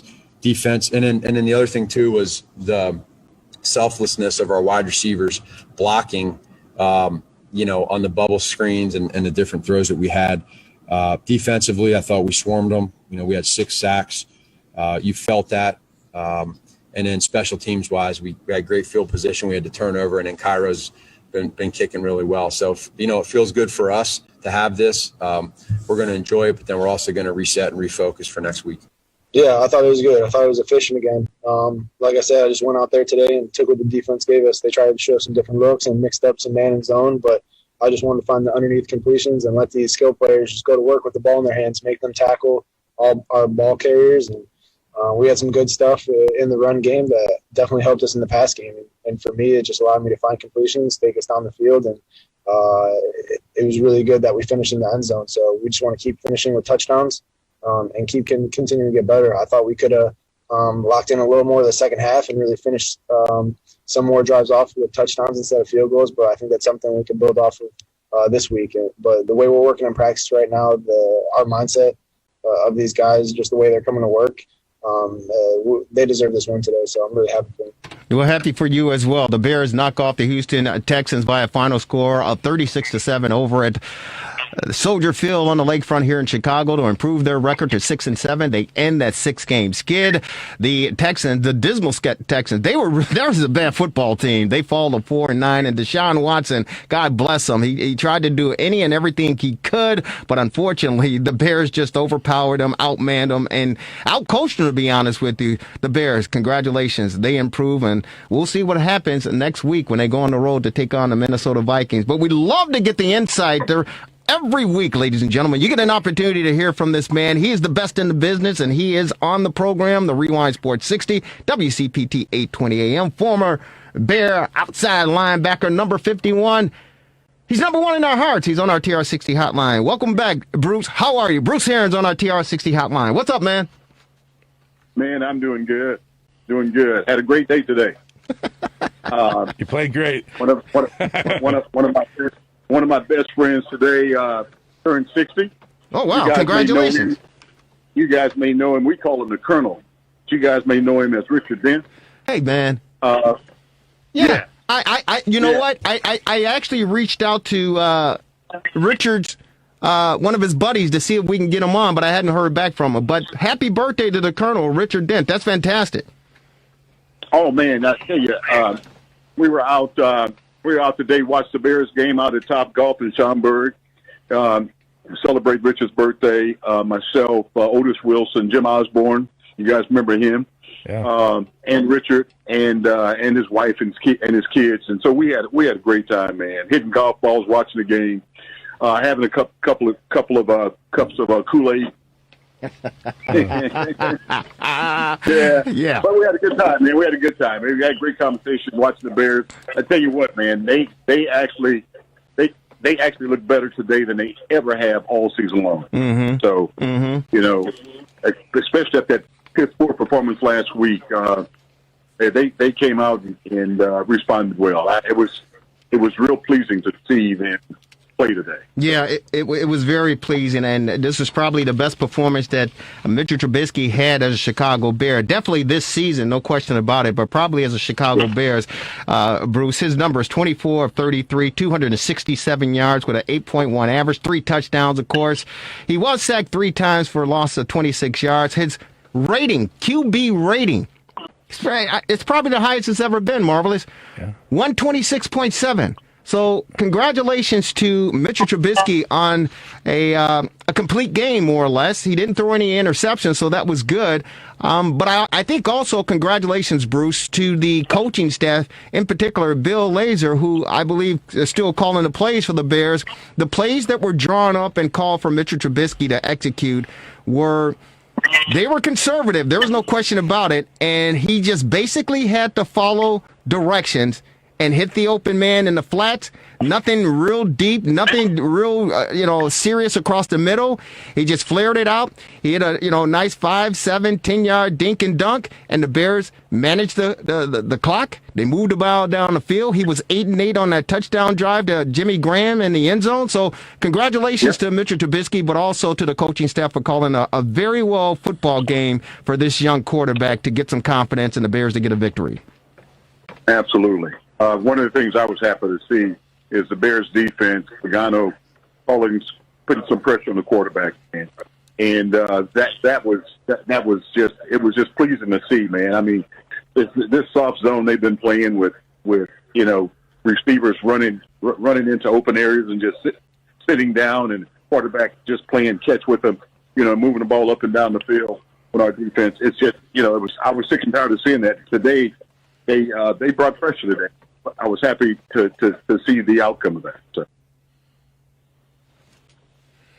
Hey, how you doing there, Bruce? This is Dan. Last week we were ready to burn the Lake Forest building down, so this is quite a turnaround, isn't it? Yeah, it is.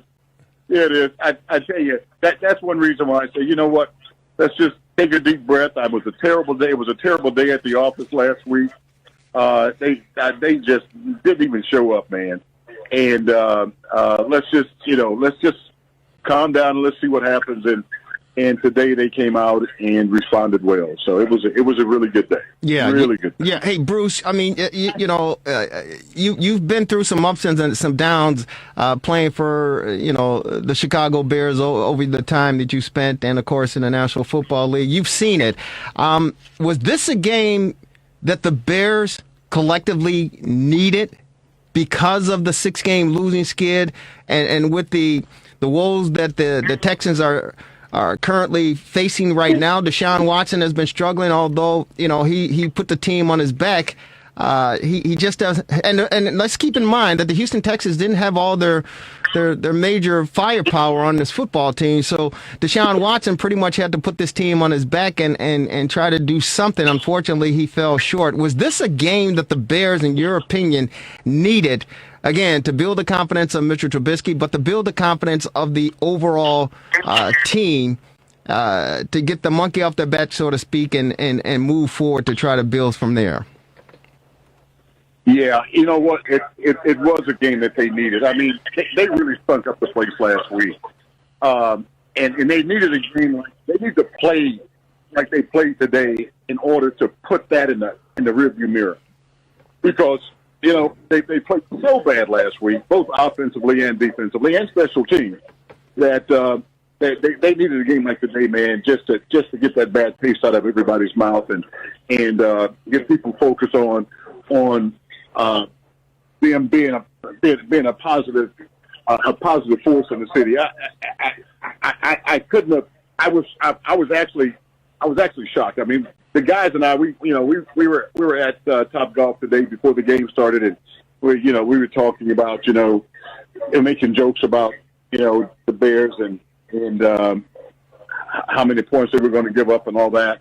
But to see them come out, man, playing that first half, I tell you, man, it was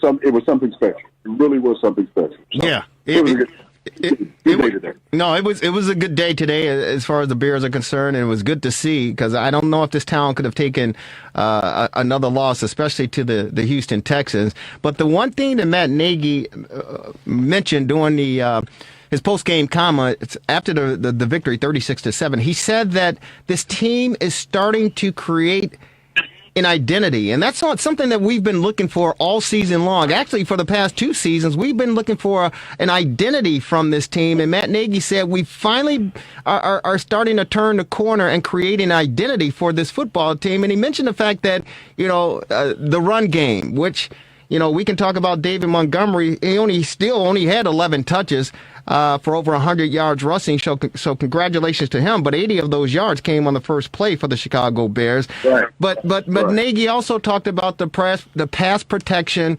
He talked about executing. And he talked about Mitchell Trubisky making good decisions. With this victory, did you notice an identity starting to rise up for this Bears football team? I'm not too keen on when coaches start talking about we've gotten to the point where we're developing an identity. You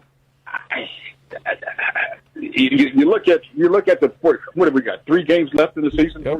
3 games left in the season. Mm-hmm. And 4 games. What happened to the previous 10, 11, 12 games? Right. I mean, there were major opportunities to create an identity, and we didn't do it. Today, I just think that they played so bad last week that I really think that both offense and defense and even special teams, I think that the whole team was pretty much embarrassed, and they knew that they were a better team than they showed last week. They're actually a better team than they've showed all season. But today, they came out. It seemed like they came out really focused. Mm-hmm. They came out with a game plan. They executed the game plan. Pieces fell in place. They took advantage of opportunities to make first downs, to score. They took advantage of opportunities to on a defensive side to prevent first downs, and they got turnovers. I mean, everything. The ball bounced their way today, and I just think that rather than an identity, I think they were more focused today and ready. It seemed like they were ready to play. Even the offensive line did a decent job. They did a damn good job, man. Really damn good job. So.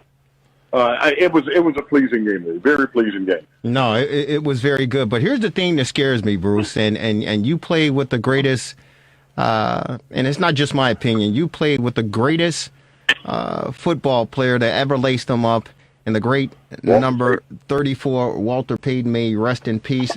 But in the black and blue division, and playing in Chicago, and today is what, December 13th?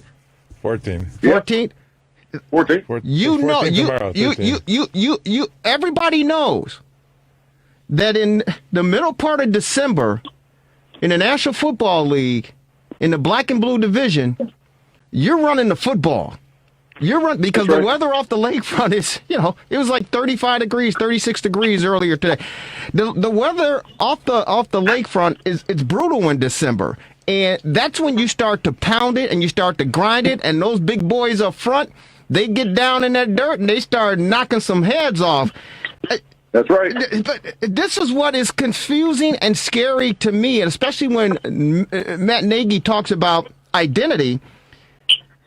You run the freaking football in the National Football League in the month of December when you're playing in Chicago.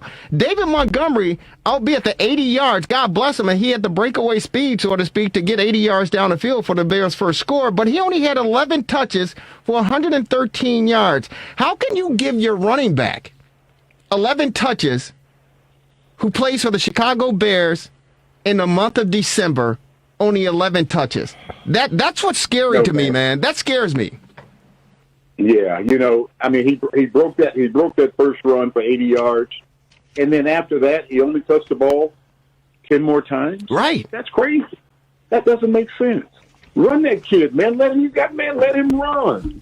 Let him run. Yeah. God, no, I don't know, but you know what? I was just happy. I was happy that's a piece of the game today that is puzzling. But at the end of the day, I don't want to pick and choose and find fault in a big win like today. It's such a feel good story to see them to go out and execute and win a game. Yeah, I mean, there's some things they could have done better, like giving Montgomery the ball more often than they did.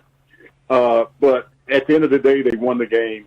And that's the important piece. Yeah, it is very important, no question about it. But what I'm afraid of, Bruce, is the fact that when the Bears were 5-1, when they were 5-2, and they were 5-3, many of us around the city said it was smoke and mirrors.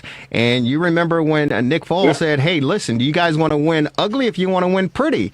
And they were, to me, they were selling the fan base, a raw bill of goods by saying, "Hey, you know what? We're doing okay." I don't want to go down that path again, and that's why I bring up the running game, because you got Minnesota, and you know who they got running the rock for them. Dalvin Cook. Oh, yeah. That guy's a beast. They know what to do. They say, we got a guy that can run the rock. Let's give him the rock and let him run. So I'm not bringing it up to be a downer as far as, what the Bears were able to accomplish today. And again, kudos to them with the 37-7 victory, 36-7 victory ending that skid. But I'm looking forward, and I don't, after listening to Matt Nagy and Mitchell Trubisky talk after this game, I know the Bears, and they should think this way, that their playoffs hope are still there. I personally, Bruce, and you help me out with this, I personally don't think it's a realistic goal, because, again, I don't think that they're going to beat Minnesota when they go up to the Vikings next week to play them. Jacksonville on the road, to me, it's a toss-up.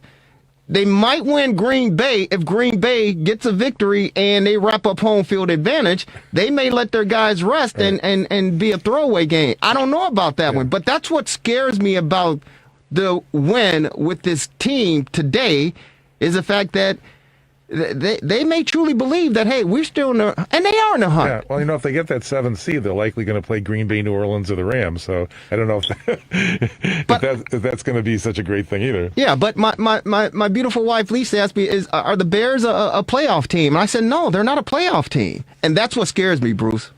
What do you think? Yeah. You know what? I would love to see them win out, but they've got the 2 last games, man. They've got, two of the 3 last games. They've got Minnesota and Green Bay, and both of those teams have never been a chalk up win for the Bears. I mean, they have to claw and scratch for every inch they get. It going against Green Bay in that last game of the season. That's going to be a tall order. It's not that they can't do it. They just haven't shown all season long that they can win games like that. They've got the talent to do it. But, as far as I'm concerned, and quiet as kept, I don't think they've got the coaching to do it. And that's the scary part to me. That's just what they've shown. What they've shown is they've been outcoached all season long. And but today, I'm telling you, man, that defensively they came out smoking, man. Came out smoking, and then not only just came out and started the game smoking, they kept it going. they kept it going the whole game, and that's something we really haven't seen all season long. That's even exactly in the right. 5 games that they won previous to today. Mm-hmm. Mm-hmm. Guys, today they had ideal December field conditions at Soldier Field. I don't know if they'll have ideal conditions in January 3rd against the Packers, so that could be a factor Right. too. January 3rd or January 2nd. So either way. Yeah. Right. Again, and here's the deal. If the Bears win another game, I don't see any changes, whether it's in the coaching staff or in the front office. I don't see any changes at the end of the season. And, of course, many fans were calling for that after last week's debacle and, of course, the embarrassing loss against the Packers on national television. Back-to-back weeks, it was just horrendous as far as Bear fans were concerned. But if they win another football game, I don't see any type of changes. And it appears to me they'll stand status quo and business as usual. What is your perception or your forecast as far as this team is concerned? If they win another game, how do they move forward during the offseason from what you can witness? Well, you know what? I really don't anticipate them making a change at the head coaching position. But I tell you, from where I sit, I do think that they need to address the defensive coordinator position, and possibly bring in an offense coordinator as well. Really? But I really don't see them getting rid of Nagy at this point. Mm-hmm. I don't see that happening. But do you see? Go ahead. Go ahead. No, I was going to say that I do think that they really have to address the defensive coordinator position, because that's something that is, with all the talent they have on that defense, they should be in the top 5. I mean, every week they should be in the top 5. And those guys, for some reason, they have not been playing like they're capable of playing. Mm-hmm. So let me ask you this question. 2 questions real quick, Bruce. Bruce Heron on our TR60 hotline, former Bear outside linebacker. 2 questions here. Does Matt Nagy once again take over the play calling duties for this Bears team in 2021? And do you think they should at least place a phone call to Lovie Smith, who was let go by the University of Illinois, the football program, this weekend, as their head coach with a disappointing record of 17-39 in 5 seasons? Do you think that Nagy continues to call plays next season? And should the Bears pick up the phone and call Lovie Smith and ask him, would he become an advisor for them to help work out some things? Because he's a defensive-minded genius, some would say, but he's a defensive-minded guru, and he might be able to lend some support as far as some decisions being made in the front office. You know what? I don't think that's going to happen. I don't know what the Bears are going to do. This is all going to be on George McCaskey. Mm-hmm. But I tell you, I think rather than bringing Lovie in as some kind of evaluator of talent and all that, I would love to see them bring Lovie in as a defense coordinator. Mm. Lovie has a way of getting guys to perform, man. Guys love Lovie. They put their lives on the line for him. They play their hearts out for him. He just has a way of getting guys to play their asses off. And that Lovie's always been that way. It's too bad. It's too bad that the new general manager came in when Lovie's last year, and after going 10-6, they let him go. Yeah, that was heartbreaking. Yeah, that was crazy. That was crazy. The man had too much success to be let go after going 10-6. Yeah. So do you think Nagy continues to call plays moving forward after this season if they win another game and he stays pat? I don't know, but I hope that he understands that being the head coach. I mean, some head coaches are are head coach and offense coordinators or defense coordinators. But you know what? A head coach has got a lot of responsibility for the entire team, not just an offense or defense or special teams. You're responsible for all of it. You know, hire the best people you can hire, and let them do their job. Mm-hmm. And let them do their job. If possible, I think Lovey would probably want the head job again somewhere, you know, given a choice. Yeah, but you know what? Lovey doesn't have that. You know, he doesn't have that kind of selfish pride where, you know, he sees an opportunity to get back into coaching in the NFL, and the Bears come calling and say, "Hey, Lovey, you know what? We'd like you to throw your hat in the ring as defense coordinator. You know, we'd like you to come in and talk to us." Yeah. And I think that he would do that. I think it would be smart for the girls, at least. Did I say girls? Yeah. I think it would be smart enough for the girl. What? I'm sorry. I'm looking at Pam Oliver here. So I think. I know. I'm looking at Pam Oliver. I'm sorry, Jalen Hurts. But I think it'll be smart enough for the Bears to at least pick up the phone and call Lovey to see if he has some interest. Because I think if they took a page out of Jerry Reinsdorf's book regarding Tony La Russa, I know Sox fans don't want to hear it, but I think if they took a page out of his notebook and said, "Hey, you know what, Lovey, we did you a disservice. You went 10-6, but we fired you. We know what you mean to this franchise. We know what you mean to the players and what you've been able to do with your tenure here and your extensive resume. We'd love for you to at least come back and you know, entertain some thoughts that we're having." I think the Bears should at least try to do that. Yeah, I'm not so sure that they will, but it would be nice if they did. Yeah. It really would be nice if they did. Yeah. I think it would be to the Bears' advantage to do that. Mm-hmm. But I'm not so sure that they will do that. Right. The Bears are who we thought they were. Any last thoughts? No, man. I just you know, I'm happy. I'm really happy about today. It was a great day to be a Chicago Bear and a Chicago Bear fan. But next week, we're right back in the saddle again, man. They got it.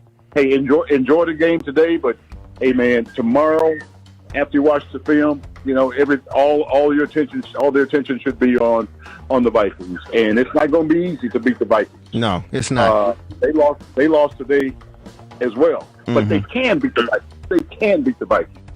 And you know what I'm going to say right now? After the way I saw these guys play today, I'm not going to say that they're going to win next week, but I'm going to say that they have a great opportunity to win next week. If they can perform like they did today, get after it, pin those ears back and go, they got a chance to do it. I think you're right. Hey man, I got a bone to pick with you real quick before we say goodbye. You were at Top Golf in Schaumburg, just around the corner from my digs, and it was you, the Colonel, Richard Dent, Mama's Boy, Otis Wilson, and who else was there? Jim Osborne, and you didn't number 68. Dude, you didn't pick up the phone and say, "Hey Jerry, come on over here." You know what I'm gonna do for you now? I'm calling up Darwin Hackney and telling him, don't give him no more of that banana pudding, no more, because he left me out. He left me out cold. Don't do me like that. I gotta call Darwin and say, hey, no, he's gotta earn his. You gotta earn it. You gotta earn it back. You left me out cold. I love Top Golf, man. Hey man, Henry texted me today, and I haven't been able to respond to his text. But the first thing I'm going to say tonight when I get off the phone with you, I'm going to text Henry and I say, "Henry, get Darwin to make them bananas." No, hey, Henry gonna say, how come you didn't call him too? He wanted to come over as well. Hey, Bruce Aaron, you the best, brother. We love you. Stay safe, and we'll talk to you next week. Hopefully the Bears will come away with the victor. Take care, brother. Hey, M820, I love you guys. He's the best in the business, ladies and gentlemen. Bruce Aaron on our TR60 hotline. Any closing thoughts, Marvelous? We'll see how they play. The Minnesota, they're tied in the 8th spot now. It's 6-7. 7, so there's still playoff talk, so it should be interesting. It certainly is. Hey, thank you so very much for tuning in. We'll see you on Comcast on Wednesday at 7 p.m., Channel 17, Channel 19, Channel 35. It's another edition of the fastest hour in sports conversation, the Rewind Sports 60. Thanks to the marvelous one. Thanks to our illustrious producer, Devin Tingle, and, of course, Lauren Cox, who will be in studio next week. Have a great rest of your evening. Enjoy the week, and we'll talk to you guys next Sunday. Go Bears! 36-7 victory over the Texans.